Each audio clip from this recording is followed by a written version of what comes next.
Hi everyone, namaste, and welcome to Drag Me to Heaven, a podcast where we're talking about faith as well as drag and how exactly drag artists navigate their faith and journeys. So far, we have had 20 interviews of drag artists, and somewhere or the other way, I thought in my last conversation or my last episode that would be the last episode. But then I know that this conversation is not something which can be died out or kind of left along, and it need to be constantly nurtured as well as brought back time to time. So the format of this is something which I kind of decided to be very uh, once a month from now on, and I'm trying to kind of use this as a repository for drag artists across the world to kind of go ahead and have conversations about faith and a dialogue and keep this dialogue with the momentum, and hence I am back to start with. This is a bonus episode which I'm kind of giving you because you are such a loyal audience, and this is a conversation where I had with whom I wanted to be a part of the series. Having said that, who am I to kind of limit a series? Let's have the unexpected conversations in one or the other ways. What I thought my motto is like to not time it, not kind of say this is it, but keep the momentum, keep the continuation of the work which we started. So this is a bonus episode, and I have a very wonderful drag artist of India, somebody who kind of put the visibility for drag kings, and somebody who is one of the most celebrated drag kings in India, and they are based out of Bombay or Mumbai, and they bring such a nuanced experience of being a drag king, and somebody who's equally kind of talented and equally kind of a visionary in drag. So somebody who's also a break dancer, and that is something which will be kind of keeping it for the conversations. I'm super excited and wonderful to bring an artist whom I've been kind of following for a while now, and I know that their presence in this podcast will help us in reaching or kind of creating nuanced conversations. So without any further ado, let me quickly go ahead and welcome Emperor Naaz. Emperor Naaz is a drag king from Bombay, and I'm super excited to kind of go ahead and have a conversation with them. So here you go, Emperor Naaz. Hi everyone, my name is Patruni Sastry, aka Suffocated As Specimen, aka Sas with an ass and aka Sas. And you might not have expected me to come back, but I'm here back because sometimes you don't have things in your control, especially when you're talking about faith, religion, and drag. And it's something which is always space for us to kind of the conversation must go on. The art must go on, and I realized that in my previous episode where I said like this is the last episode, it's not going to happen. We have more voices which would kind of join us, and that is something which was again a divine intervention is what I would say.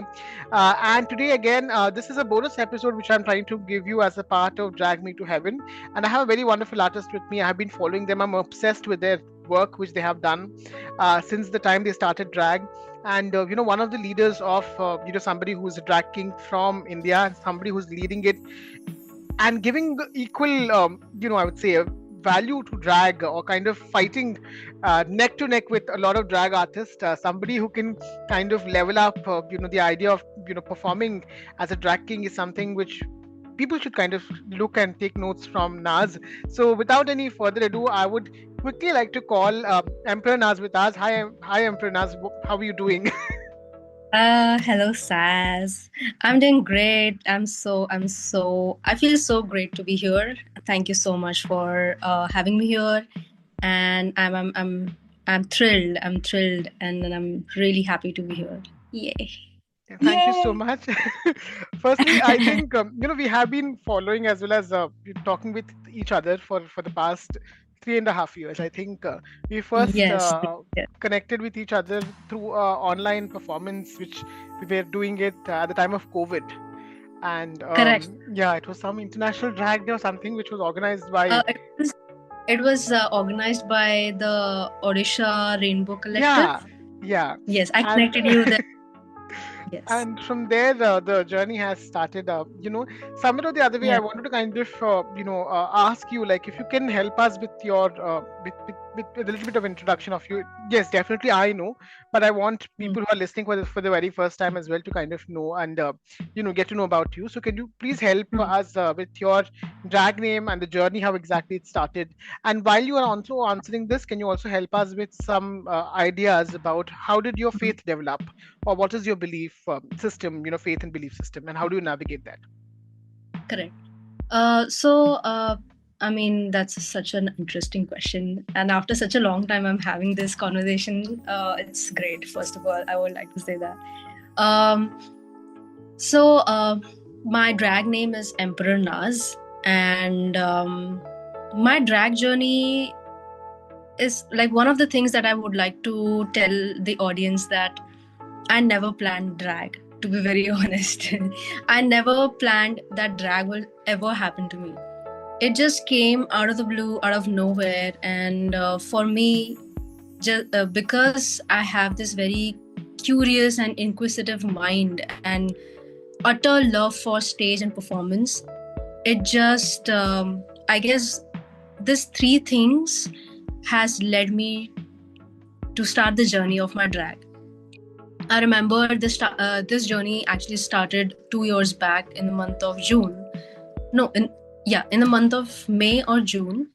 My first performance was with Kitty Sue India, and I was performing with Rani Kohinoor and so many other phenomenal and well-known drag queens of India, Zish, Betta, Gentleman Gaga, and that was my first performance. And sharing that stage with them, it was so overwhelming. I still remember that I mean, I know that my USP is dancing because I am I am a movement based performer, and also my dance journey also includes like 5 years of popping and hip hop. Mostly I was driven to street dance styles, but also then right now I'm just like I feel like my inspiration comes from all kinds of movement. But that let ye baat ke liye rakh denge hum. But yeah, so that was my first performance, and I remember I knew nothing about drag makeup. It was so alien to me. I mean, a person, a non-binary, a mask representing person who always believed, or no, won't say believed, but also was like surrounded by people who also believe the same, that oh, makeup, it's something very feminine. I think drag came in my life to break all those norms within me, and also help to break the norms around people around me. Drag has helped me to, like, I would say, I mean, it was just not a norm. It was just such a big pattern of my life where I believe that, okay, makeup is something very feminine because you just see across that around. But no one is here to tell you, or no one is, unless and until you actually go through that path and understand that, oh, you know, everything is so stereotypical, everything is so binary around you, that even though you know somewhere, you know yourself that you must not be binary, but there are some beliefs that you still need to like break down. So I mean, at that time I didn't know anything about drag makeup, and it was very nervous. I was very nervous at that time, but slowly and steadily I took an effort to understand more about drag and drag makeup, and about me, that what I want to portray, what I want, like in my drag performances, what I want to show people.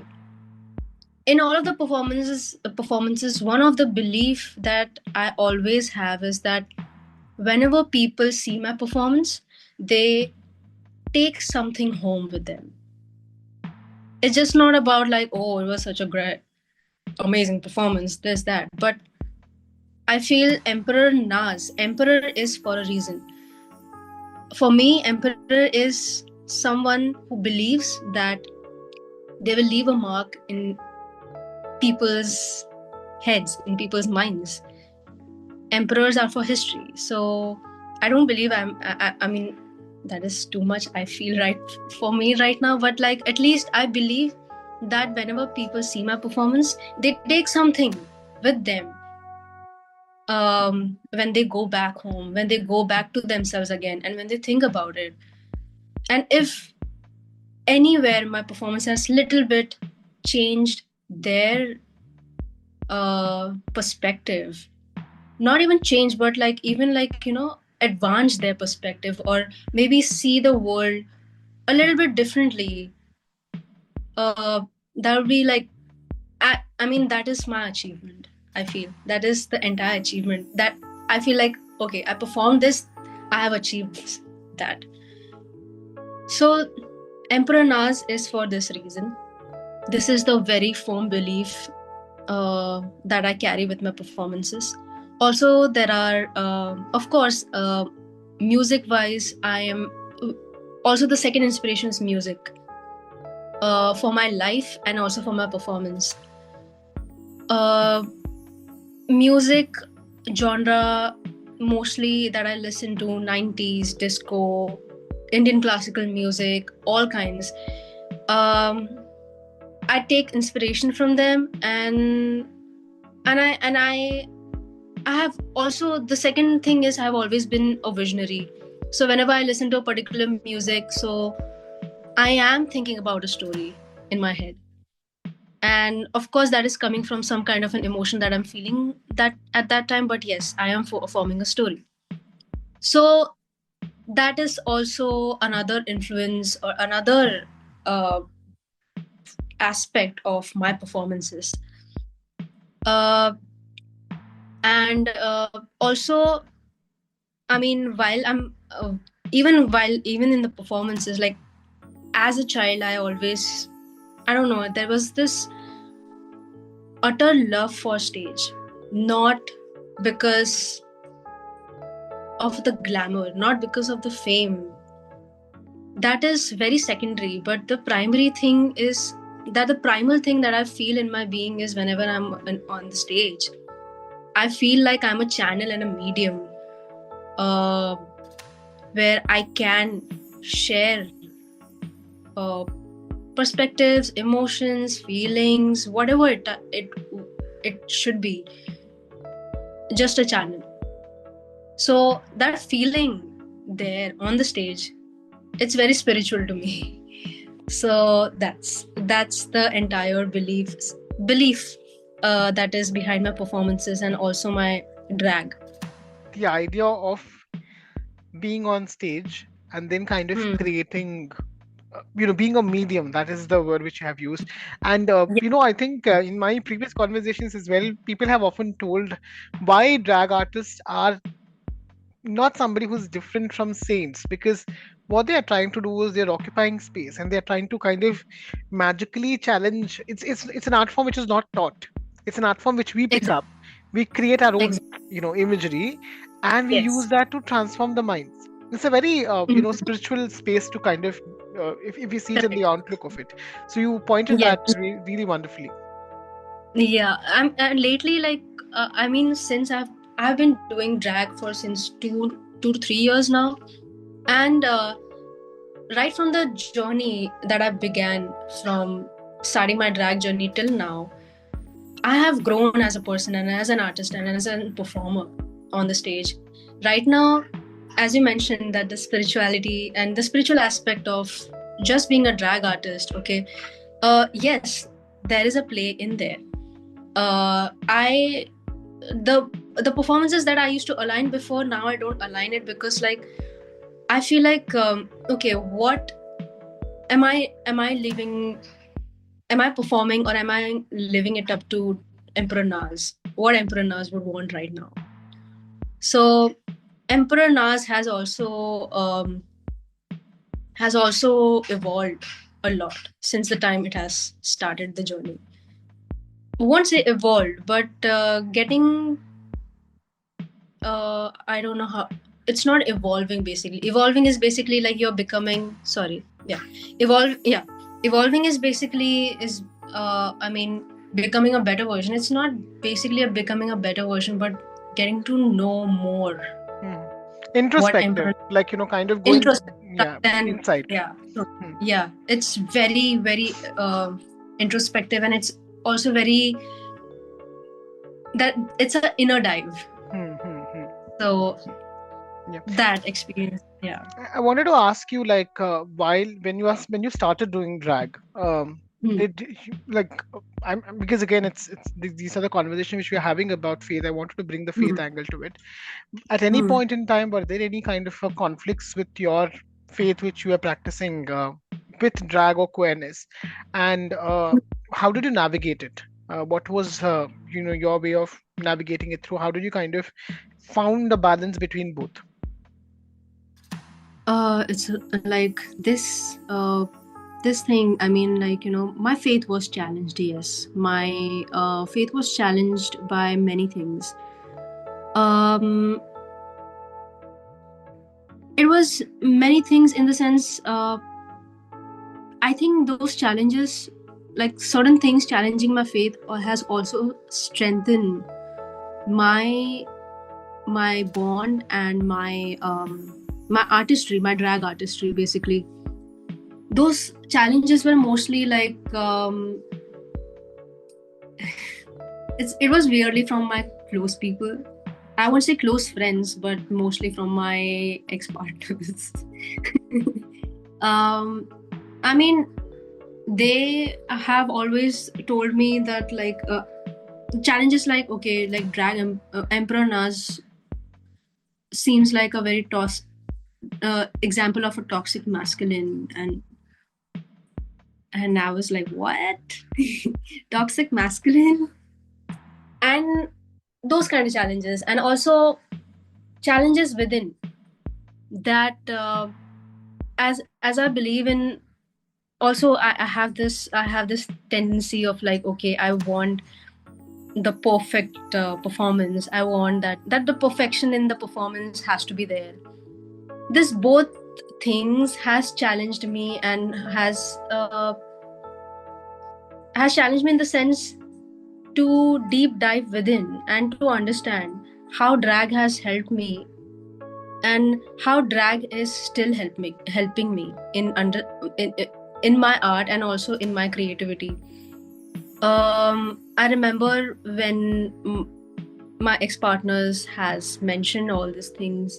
It was, I would say that it was very much heartbreaking, and I had stopped. I thought that drag is not for me. I don't want to set that example outside, and I had stopped. I just, like, even from my queerness and everything, I just, like, went into a cocoon again.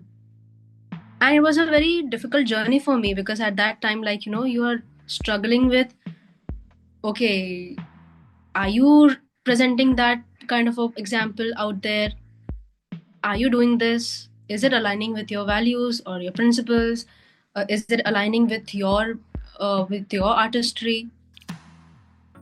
You get all those kinds of questions. But um, but then, after, when you come out of the cocoon, you have a fresh new perspective. And I did have a very fresh new perspective. And as time went, I just realized that the reason, whenever I close my eyes, I see myself on the spotlight, is for a reason. Yeah. Is It's not like that I enjoy the spotlight. Of course, that is very secondary. But me being that channel, I enjoy that. I enjoy being that. I enjoy those feelings when I'm on the stage. So why am I questioning that? Hmm. You know, why am I questioning that? And even if there are some perspectives around me, even there are some kind of, like, stigmas or any kind of perception of people around me, why am I letting that affect me so much that I Hmm. doubt these feelings of mine, which I so feel in my inner being, in Hmm. my entire being? Hmm. And the reason I'm able to channel my creativity is because of these feelings, Hmm. is because of these emotions that I'm feeling. Hmm. So right now, I mean, earlier, I guess this challenges just come because just to better your understanding towards your art and your artistry, and it Also, has, yeah. yeah, also what you have said is, you know, I would kind of like see it in this way. Hmm. Our drag is something. It's an alter ego. Right. Correct. Drag itself is told as alter ego, and I'm just trying to kind of see it. Even Hmm. if the alter ego is toxic masculine, I don't have a problem. At least it's not Ranveer Singh or some other person basically showing it. It's not a man showing it off, right? It's still Yeah. internal alter ego, and if the alter ego can be kind of presented in a performative way, I think that is something which would be even more interesting than that of how we kind of see it. So it's very interesting how you kind of layered it down. The internal process Hmm. of it, and Hmm. people are very hard to understand, especially artists are very hard to understand, Hmm. and there is always a situation, like even with my partner. I'm married, it's been Hmm. 3 years now. Hmm. They don't they are there, the support is always there as a secondary, but Hmm. unless and until what is going on my mind, what will go on before I step onto the stage, this entire process is very daunting, very exhausting, and people don't Exactly. see it, and people don't see Exactly. Yeah, because it's just not like out there performing. You're thinking about the entire production of the performance, the idea, the concept, the costume, the makeup, the kind of performance that you want to put into. If you need a props, if you don't need props, all kinds of things comes into the play, and it's like an entire production that you're putting out, and just by your own self. I mean, that is commendable that we do as a drag artist. I feel like we are like all powerhouse. I feel, um, but also, like also uh, while doing the performance of Krishna, and also while I also want to perform as Shiva in the future whenever I get it.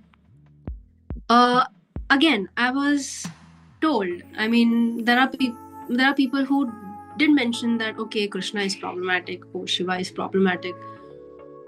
And I'm like, why? Why do we have this kind of notions? I mean, those kind of things. We have heard stories.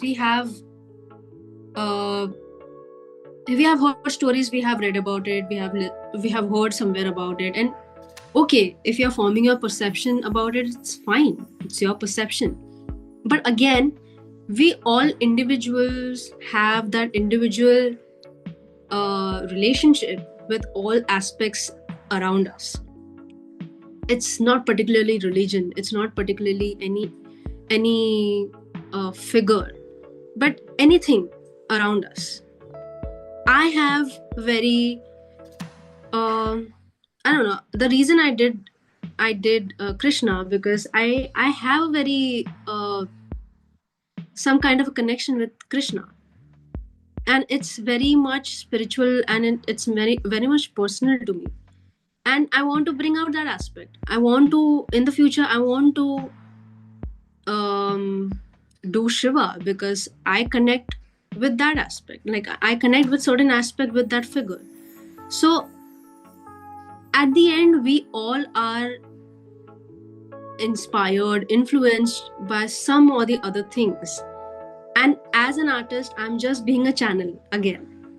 I'm just trying to portray what connection do I have or I feel with this figure, or with certain things around me, or in my life, or things in general.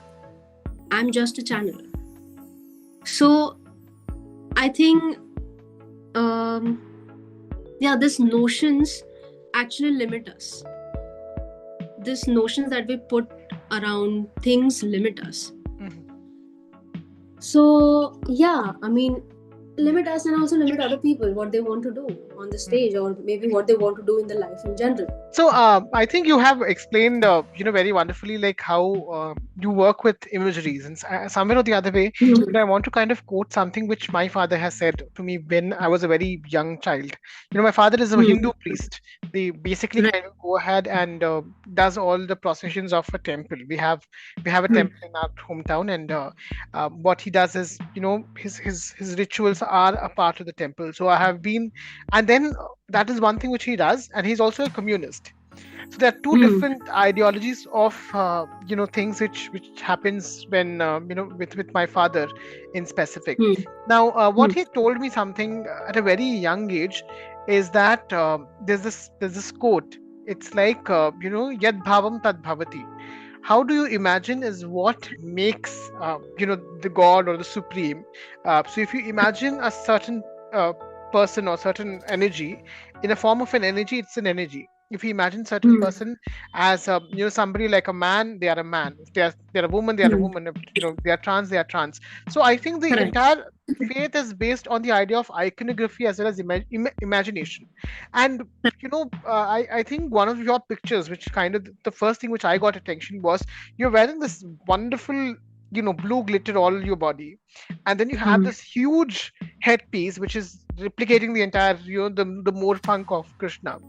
And I haven't seen any non-binary person creating that kind of an imagery. And somewhere or the other way, being non-binary myself, I relate and I kind of feel spiritually elevated when I see my faith aligned with the idea of transness or non-binariness in one or the other way. And that is Correct. what you have been doing as well with the work which you have done with that particular piece. And Hmm. somewhere or the other way, what basically the idea of policing drag artists kind of comes, especially within the faith or a religious context, is when they don't know about the faith and the context in the very first place. They're not doing their Yeah. good homework. They don't read Yeah. about things which have been written. And Correct. then coming back to artists, and kind of what they usually do is they try to censor the artist, saying that okay, this is something which is against the culture, etc. So I think you have done a very fantabulous job. My question is, when you were performing, like Hmm. or even if for that piece, or even if for the overall pieces which you have performed as well, did you ever Hmm. feel spiritually connected while you're performing with drag? And could you also explain, like, how was that feeling, like how was that Sure. empowerment? I would love to share that. I'll share that picture with you, which the picture that I'm gonna talk about. The so the entire process of that whole Krishna thing, it was Kingdom of Anarchy, and of course the organizers were looking for like what they were looking for the anarchy concept. And for me, I was like, okay, I'm thinking, and suddenly I thought of Krishna. And I, for a long time, I wanted to perform as a Krishna. Like even as a child, I always wanted that. Why I want to be a Krishna, and I want to be a Krishna in the school performances. But of course, yeah, people, when they whatever they see externally, they would want us to be in the feminine end. But I want to be a Krishna. So of course, that childhood yearningness and the connection to Krishna that I actually feel personally, um, those those two were the very raw driving forces to do the performance of Krishna.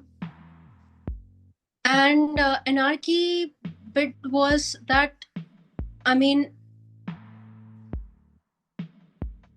him being, he is not considered as like a very masculine god.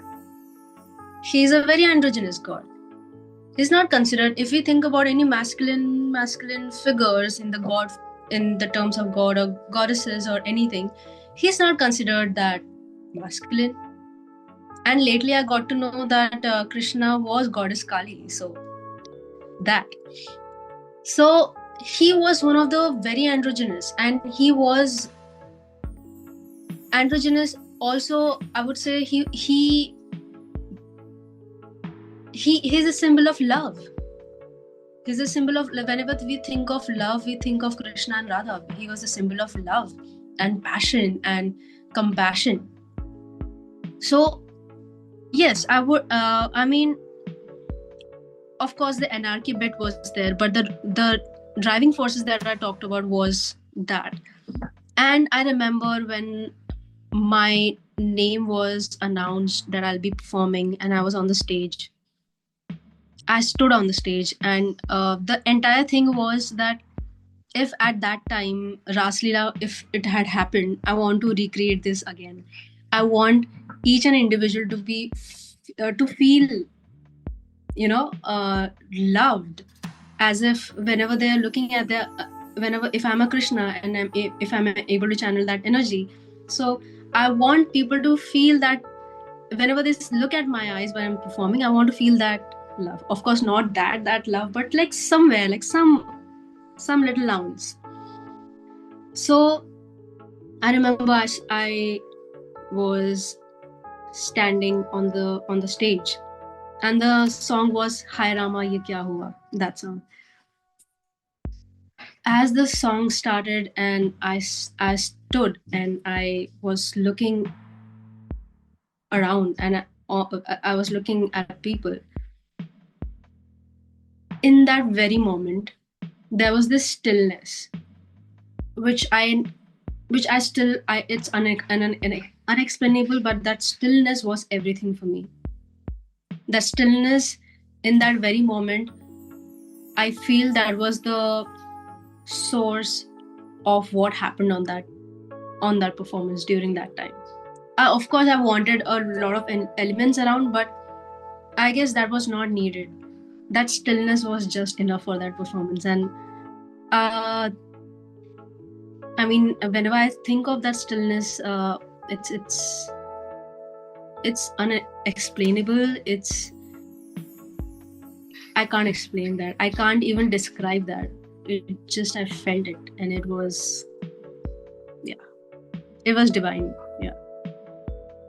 Great. So you also said something which is very kind of interesting. I have also seen very recently. There is two drag artists, I think from US. They have done for one of the shows. Again, these are pictures which I have seen. I Yes, yes, remember the name is Twink Masala is one of the artists' name, and there's yes, some other artists. yes, They created this whole Radha Krishna's piece. And both of them are yes. drag, like AFA people who are creating this wonderful piece. And Mm-hmm. I think, you know, um, we as artists, we are a little bit kind of hesitant or scared to kind of use religious imagery time and time again. I have been using it off late for the past couple of times, and usually my religious imagery only would be kind of restricted to the Dashara period, and after that I don't do anything which is religious. It's just that it doesn't drive it in. Having said that, Yeah. we don't work around with spirituality. We don't work around with the idea of affirmity within a spiritual space, or within a Correct. Correct. kind of a Yeah. imagery. uh, Hmm. so I think my question again, which I'm trying to dive, is and especially this entire fear comes from intolerance which is there, especially towards the idea when we combine faith and sexuality or gender. And what should be that one takeaway which drag artists should do? Because I see it in this way, like people say that, Hmm. people say that you should not be queer, or you should not be trans, you should not do drag because it's against the religion. Hmm. Hmm. But when we kind of bring those pages where they say that, okay, being trans is valid in a religion, being queer is valid in a religion, being a drag artist is valid in a religion, if we kind of show those pages with our performances, because Hmm. we can Hmm. exaggerate, we can kind of project it across a larger audience, Right. somewhere or the other way, that makes it reach these haters, or these people, custodians, or spaces who think that it's very negative in its own nature, and try to demystify the fear which is there in the about the community or about queerness within the religious spaces. So somewhere or the other, I see it in that way. We should always take a thorn with a thorn. And Hmm. Hmm. so while you have performed pieces about spiritual imagery, but there Hmm. any what is that one thing which you would suggest drag artists to do, especially at this age, where they can use that as a medium to explore the idea of faith or spirituality? Right. I actually have. I really want to like say my takeaway. So, of course, there are many things I would want to say. Firstly, it like while I was preparing for Krishna, of course, I was having conversations around with people whom I know that I can have this deeper conversations about religion, about what I want to do in my performance and everything. So I was prepared. I was actually prepared. If I'm getting any feedbacks, if I'm getting any like any flashbacks from people or anything, I'll be just telling them that this is just my takeaway from what this is just my perception. This is just my feeling that I want to portray, that I have my connection with Krishna. It has nothing to do with any religion. It's just my connection and my feeling towards it. That having said that, I mean, as an artist, I would just tell all the drag artists this, that again, you are an artist, and first of all, you are a drag artist. So you have such an amazing, this whole, like such a wide and huge channel. You can be such a wide and huge channel, and you can just like be be that wide and huge channel and just channelize whatever you want to. And if you want your art to be accepted, that is very secondary, the acceptance. But the acceptance should come from you. Are you accepting your art? Are you accepting the character that you portraying outside? And are you also like, are you brave enough to face your art first? Are you brave enough to face what you want to portray outside? So these are the very relevant questions that you should be asking yourself. And acceptance from people, validation from people, it's very, very secondary. It's very external. Everything just begins from inside, from you. So yeah, the only takeaway is like, if you're an artist, and if you believe that you want to reach people and you want your art to reach people, just be brave with your art, and be brave for your art, and also have that braveness uh, within you. That will be only that force which will help you to portray whatever you want to portray in your performance. I mean, that has always been my USP, or I would say that has always been my motivation, if I want to. Because I remember when I wanted to do Krishna, I did have all these questions, but still within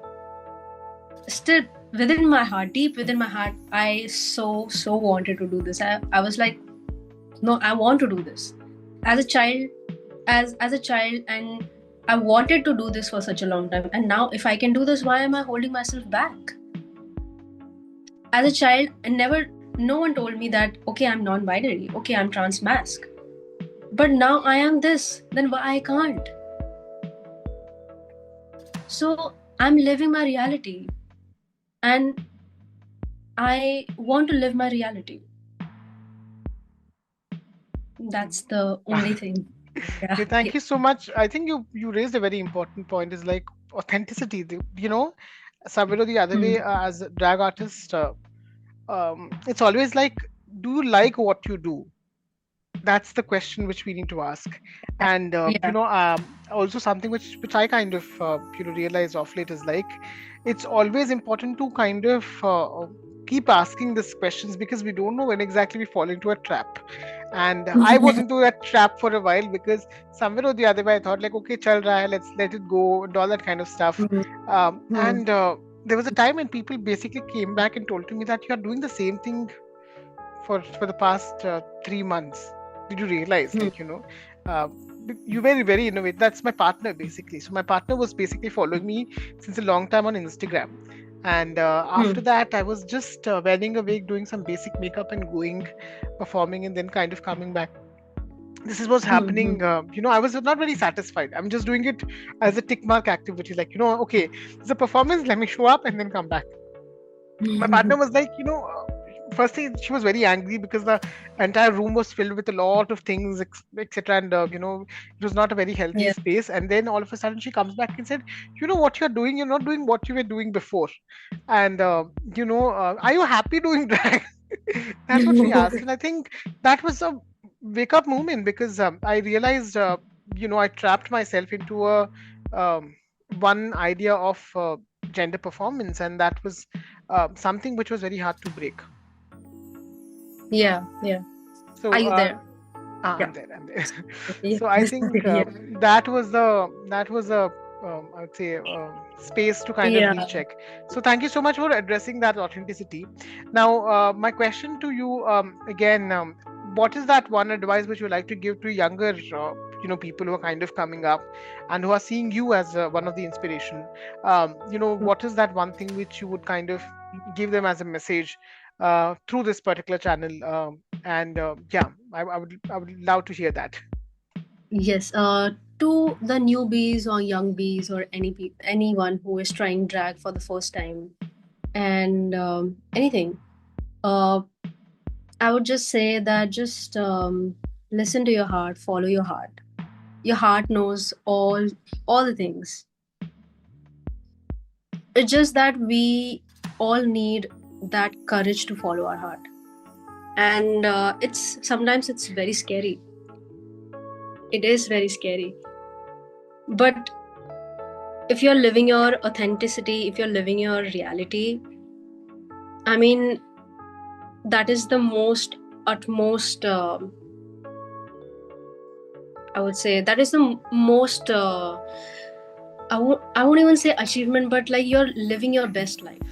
You're just living yourself, your being, and your life in general. And also, when you're performing, you're living your performance. And if you're living your performance, people around can feel it.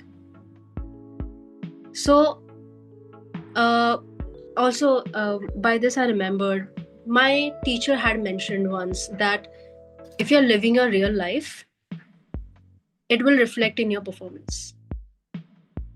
So, performance is just the reflection of your life. So, live your life and understand, or maybe, yeah, live your life, and maybe if whatever, like, whatever you want to bring into your performance is just a reflection. But first, live your life. Like, even if you're having a cup of tea, live it. Live it. We just take all these small things for granted. Live it. And if you're living that particular moment, if you want to show it in your performance, it will be very natural. It will be very naturally flowing. You don't have to like think about it. But performance के हिसाब से नहीं करना कि ओ मुझे performance करना है तो मुझे Yeah, real I life think जीना what exactly है. happens is like we construct our environment on stage so Yeah, much, we don't yeah, enjoy it. Like, it's just that okay, we have done it and come back. You won't believe I hmm, love singing folk songs, and sometimes I kind of devotionally dive into these songs. Um, yeah, and off late, what I realize is like I'm performing for the audience, and they want some kind of a cheers and like that space. Yesterday, I was listening to a hmm. bowl song, and when I was listening to So that, I realized I know this song for a while, but I never sang. I never sang because I didn't have any Bengalis in the crowd. How you have me just saying. I was like, how constructive it is, like, how you create that space. But having said that, you said something. It's like you need to live as a performer on stage as well, and Exactly. Yeah, you need to breathe as a performer on stage. I think we don't do that, exactly. and Yeah, that I is my mean, takeaway. yeah, but yeah, and also thank you for mentioning the folk singers and everything. If you see the folk singers, They literally live their performance, they breathe their performance. If you see them, they are not thinking about, okay, मुझे यहाँ पे क्या करना है. They are not thinking about any technicalities.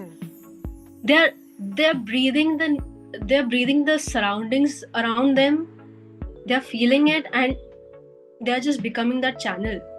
So I feel like I mean, if we see the folk singers, if we go to our history, if we dive down, dive in what we are, in our roots and everything, I mean, you will get your uniqueness in your art just like that. Yeah. That. So it was a Yeah. wonderful conversation with you, Naz, and I think you have this addictive personality where people would just like to talk with you for the day long, but I didn't want to kind of hold You you for a too, long by time. the way. I mean, I enjoy having conversations with you. I remember, like before this, also I connected with you, and I enjoyed the conversations with you regarding drag, where I wanted to know more about drag and have a deep knowledge about drag. I remember those conversations, and also, I mean, your art. I still remember this. There was this one time you mentioned this, that your drag is animal drag, and of course your partner wanted to, like, beautify somewhere, but then you feel like, but you just know to do ugly. And that actually something changed in me, and I was like, wow, this is such a, I mean, this is such a, like, this just this thought, just this belief of yours breaks so many norms about beauty. It's wonderful. And I mean, eventually, what exactly happens is like somewhere or the other way, I was trying to look at some pictures. I think either it's my makeup has improved or the photographers are very good at editing and kind of putting it across. But I've seen often that my pictures, my face is coming very beautiful as if somebody else has done my makeup. But eventually, I yeah. still remember standing behind the stage and kind of, like doing it in the fast. Mhm. So Mhm. it definitely improved, or it kind of. It's changed. The perspective has changed, and with age, if your art is not changing, it's if you look back and if So it's saying that okay, it's the same true. thing, okay, we are doing a very boring thing. So I think it has to change. It has to change its own perspective. And with my Yeah. child, it even became more. I don't want to scare them with ugliness, especially if Yeah, I'm and performing the in front of them. personal and sorry, I'm extending this, but Yeah, no the worries. personal connection that I mentioned about, like, the with Krishna, Hmm. I would like to share with the audience. Hmm. Is that, like, so my mom used to say that whenever when I was in her womb, she actually used to always look at these two images. One is like a Chotu Bal Krishna having Makhan, and the Chotu Bal Shiva is like sleeping. So, I mean, yeah, that is also that personal connection that I mentioned earlier has inspired me or motivated me to do the performance of Krishna. So that You talked about is something which is very interesting, Krishna Kali, which is I have a mask in my house, which is basically being gifted to me. It's a yeah. old Cherial mask, which is handcrafted by like this. It's a Mm-hmm. paper mask. Mm-hmm. It's not paper mache. It's basically done with coconut raw dust. And the Krishna Kali image is something where it blends in so beautifully. The idea of Kali is seen as somebody who's very aggressively masculine, whereas Krishna is seen as Mm-hmm. who is basically like calm and feminine. And how Mm-hmm. these two images kind of match with each other. I wanted Yeah. to create a very distinctive look of Krishna Kali and see how exactly it can be kind of created image. But somebody It'll else be has wonderful. already Yeah. somebody has already I done it, is what I see. There was this photographer called as Supranav Das. So they yes, have yes. done that imagery, but it's so beautiful. And I think it's somewhere or the other way, our queerness is inspired by imagery. And it might it's not only the idea of pop culture imagery, or whatever it is, but also a spiritual imagery which we kind of develop and create. And I Mm. would like to kind of quickly show something over here. This is something which I have right in my drag room. Oh my So this is a god. painting which I have done, which is basically a story of from Sri Bhagavat. where the story is about an elephant being in the clutches of a crocodile. It's called as Gajendra Moksham, and this elephant being in the clutches of the crocodile, and Lord Vishnu is basically coming and saving the elephant. So, in this entire context of it, what has been taught to individuals, or especially people who's listening to it, is like at that point in time where you don't have consciousness of what is right and what is wrong, and still you don't even remember the names of God or remember the names of faith or whatever it is. You still call me with some random name, and I will come. So I think that is how I see, like spiritual images as a part of my performance and being as well. And this is a very interesting blend, and drag always helps us affirm it. When you Exactly. say, when you said you want to perform as a Krishna and Shiva, I think that connectivity with the idea of masculinity in these Mm. imageries are something which is very interesting to kind of look at. I'm dying out to kind of see you perform Shiva. So please, please, whenever you're doing it, all eyes on you for that Yes, one. I mean, I'll whenever I'll do that. I hope so that I'm able to do that sooner, and I'll be sending my pictures first to you. Yes, yes, That's yes, yes. yeah. That's yes. Great. So thank you so much, Naz, for joining me, Okay. and thank you so much. I think it's a little late in the evening.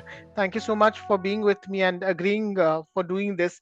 It was always Of lovely course. to have a conversation with you, and I hope all the audience who are listening to it as well. Please go ahead and check out Naz's profile. I'll be putting that in the Spotify link in the profile, and yeah, I might surprise you with a couple of more episodes as well. Uh, so please keep this channel awaking, as well as subscribe to it, so that you get any kind of a notification whenever I'm putting something out. And thank you so much, everybody who has been listening to us and following us so far.